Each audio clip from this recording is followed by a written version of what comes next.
বিসমিল্লাহ, আলহামদুলিল্লাহ, আসসালাতু ওয়াসসালামু আলা রাসূলিল্লাহ। বক্তব্য আমি দেব না, কারণ সময় যা আছে মহামান্য রাষ্ট্রপতির জন্য সময় থাকবে না। আমরা জুলাই গণঅভ্যুত্থানের দ্বিতীয় বর্ষের বিজয় দিবস পালন করছি। আপনাদের সবাইকে বিজয়ের শুভেচ্ছা। মনোজগতের পরিবর্তনের কথা বলেছেন মহামান্য রাষ্ট্রপতি, আজকে এখানে আছেন। ভারপ্রাপ্ত রাষ্ট্রপতি, মাননীয় ভারপ্রাপ্ত স্পিকার আছেন, মাননীয় বিরোধী দলীয় নেতা আছেন। এক্সিকিউটিভ, জুডিশিয়ারি, লেজিসলেচারটা বাদ দিলে সবাই এখানে, এই জুডিশিয়ারি বাদ দিলে সবাই এখানে আছে। মনোজগতের পরিবর্তনের কথা মাননীয় বিরোধী দলীয় নেতা বলেছেন, ওইটাই আসল কথা। সংস্কার মনোজগতে দরকার, তাহলে তন্নির এই চেহারা আমাদের দেখতে হবে না ভবিষ্যতে। আমরা রাষ্ট্র কাঠামোর গণতান্ত্রিক মেরামতের কথা বলেছি, সংস্কারের কথা আপনারা বলছেন। সংস্কার মেরামত যাই বলুন, সেই সংস্কার মেরামতটা আসতে হবে গোড়ায়, সুপ্রিম লর মধ্যে, কনস্টিটিউশনে। আসুন সেখানে আলোচনা করি। আমরা কি কি ধারণ করতে চাই? জুলাই জাতীয় সনদকে 100% আমরা বাস্তবায়ন করতে চাই। এর বাইরেও আর কি কি করতে চাই, জনপ্রত্যাশা এবং জাতির প্রত্যাশা অনুযায়ী সেখানেই আমরা সব ধারণ করি। আমরা এগিয়ে যাব। আমরা যেই কারণে জুলাই গণঅভ্যুত্থান এনেছি, সংগঠিত হয়েছে, আজকে আরেক বক্তৃতায় বলেছি, নিউটনের আপেলের মতো সেটা কখনো অটোমেটিক ফল ডাউন হয় না, তাকে পেড়ে নিতে হয়। সেই গণঅভ্যুত্থানকে সফল করেছে আমাদের এই তরুণরা, আমাদের প্রিয় নাহিদ, মাননীয় বিরোধী দলীয় চিফ হুইপ। আমি তার মধ্যে আমার নিজেকে দেখি, আমার সেই যৌবনের নিজেকে। আপনাদের সকলকে অনুরোধ করব, আমরা জুলাইয়ের কৃতিত্বকে যেন কেউ কেড়ে না নিয়ে যাই। আমরা যেন সবাই আরাধনা করি জুলাইয়ের প্রত্যাশাকে বাস্তবায়নের জন্য, আকাঙ্ক্ষাকে বাস্তবায়নের জন্য। কৃতিত্বকে আর চেতনাকে যেন আমরা চিন্তায় না করি, এটার কোনো প্রয়োজন নেই। জুলাই অভ্যুত্থানে দেশের সকল মানুষ চেয়েছিল, যারা 2009 থেকে 2024 পর্যন্ত গুম খুনের শিকার হয়েছে, হামলা মামলার শিকার হয়েছে, অজস্র রক্তদান করেছে, অশ্রুজল দিয়েছে, তাদের সবারই এই জুলাই।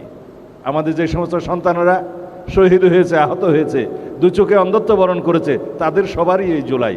আমরা জুলাই নিয়ে যেন কাড়াকাড়ি না করি। আর যদি আমরা তা করি, তাহলে 71-এর চেতনা ব্যবসায়ীদের মতো আমাদের পরিণতি হবে। যারা দিল্লিতে যে বসে আছে, তারা এখনও হুঙ্কার দিচ্ছে বাংলাদেশে আসবে বলে এবং বাংলাদেশে রাজনীতি করবে বলে। কিন্তু না, আজকে আমরা এখানে বাহাজ করব, সংসদে বাহাজ করব। সোয়াল যদি আওয়ামী লীগের হয়, তখন আমরা সবাই এক, এই জাতি এক, ঐক্যবদ্ধ। ফেসিবাদের কখনো প্রত্যাবর্তন হতে পারবে না এই দেশে, ফেসিবাদের কখনো উত্থান হবে না এই দেশে। যদি ফেসিবাদের উত্থান হয়, আমরা এই সংসদে কেউ থাকতে পারবো না, এই বাংলাদেশে কেউ বসবাস করতে পারবো না। তারা গতবার যেই ভুল করেছে বলে মনে করে যে সবাইকে নিঃশেষ করে দিতে পারেনি।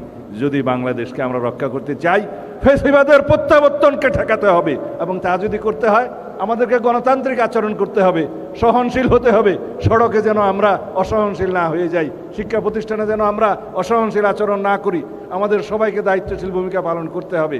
আমাদের ভুল থাকবে, সরকারের ভুল থাকবে, বিরোধী দল গঠনমূলক সমালোচনা করবে, আমরা সেই ভুল সংশোধন করব।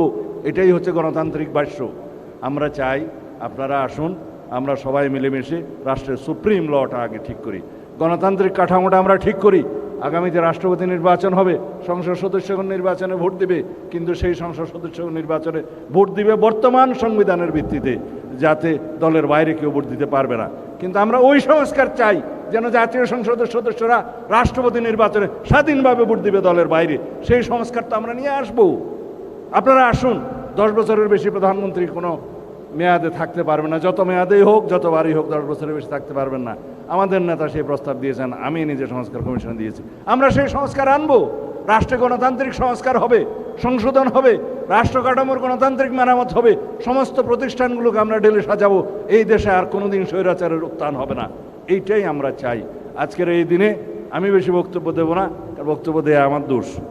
আমি বেশি বক্তব্য আজকে দেব না। আমরা আগে যদি যেতে চাই, তাহলে আমরা যেন পরস্পরকে পিছে না টেনে ধরি। আমরা যদি গণতন্ত্রকে চাই, তাহলে গণতান্ত্রিক চর্চা যেন আমরা করি।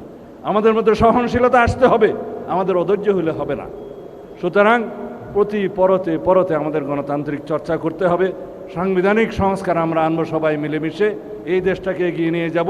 এমন একটা গঠনতন্ত্র আমরা করব, সংবিধান করব, যে সংবিধানের ভিত্তিতে দেশ অনেক দিন চলবে, স্বৈরাচারের কোনো দিন আর এখানে উন্মেষ হবে না, উৎপত্তি হবে না, কখনো স্বৈরাচার ফিরে আসতে পারবে না। আমাদের প্রভু থাকবে না, আমাদের বন্ধু থাকবে। এই নীতিতে আমরা এক থাকি, আমাদের সবার আগে বাংলাদেশ, এই নীতিতে এক থাকি। ধন্যবাদ আপনাদের সবাইকে। সুধী মণ্ডলী,